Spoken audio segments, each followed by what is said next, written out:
had a question. Yes. If Allah created the world, then who created Allah subhanahu wa ta'ala? Okay, that's alright, that's alright. That's actually a very interesting question. But before I think we answer that question, we should first know who Allah subhanahu wa ta'ala truly is. Well, isn't Allah the one who created everything? And wasn't He here before everything else? That's right, Bilal. Allah is al-awwal, the first. That means there was nothing before Him.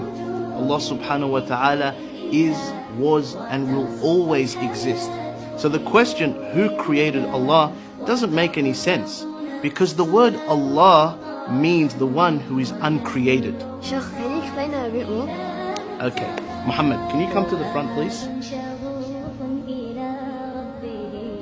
So Muhammad, can you draw for us a square that's also a circle? That doesn't make any sense. It's either a square or a circle. That's exactly right. Thank you, Muhammad.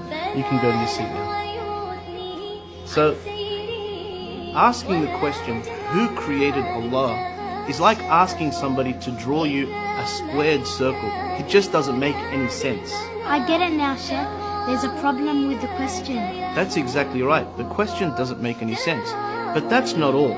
If we say Allah subhanahu wa ta'ala was created, then we would have to ask, who created Him?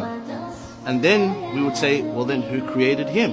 And that would go on and on and on forever. And the entire world would never have existed. Let me give you an example. Aisha, if you wanted to sleep over at your cousin's house, would you have to ask your parents for permission? I'd ask my mum. That's exactly right. Now, what if your mum had to ask your father for permission?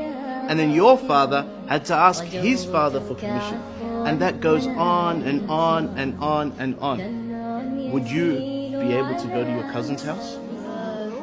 So what needs to happen for you to be able to sleep at your cousin's house? Well, that's easy. Someone would have to be able to make the decision without having to ask anyone else. That's exactly right.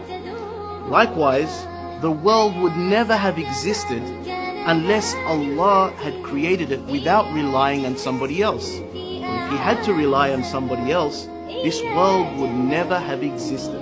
It is necessary for this world to have a creator that is awesome, He is absolutely powerful, He is uncreated, and He is the originator of all things, and that is Allah.